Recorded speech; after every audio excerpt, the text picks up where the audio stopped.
Porcelaine, métal, bois, rien de tout cela. Voici des objets réalisés en pâte polymère. Isabelle, installée depuis 2 ans dans le Berry, est créatrice. Et ses principaux outils sont des ustensiles de cuisine. Avant la cuisson, la matière ressemble à s'y méprendre à de la pâte à lasagne. C'est la pasta machine italienne que les Italiens utilisent pour faire les spaghettis ou les raviolis. À dire vrai, tous les outils qu'utilisent les cuisiniers, on en a besoin, nous, les polyméristes. Après avoir aplati plusieurs fois la pâte pour évacuer tout l'air, Isabelle la travaille avec des emporte-pièces et va ensuite la faire cuire dans un four traditionnel sur des ampoules pour donner un aspect brillant. Au bout d'une demi-heure, c'est cuit. On voit les cercles, on voit tout ce que j'ai pu faire dans la pâte, les petits trous. Donc ça donne plusieurs couleurs, ça donne une profondeur.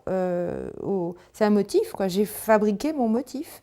Je suis en quelque sorte un designer dans le bijou. Isabelle ne se contente pas de réaliser des pièces, elle donne aussi des cours. Donc on l'assouplit avec son rouleau.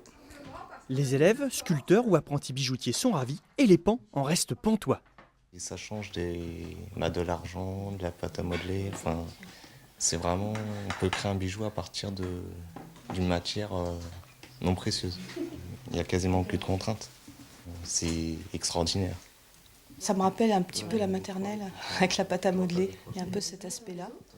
Et je me rends compte qu'il y a plein de possibilités.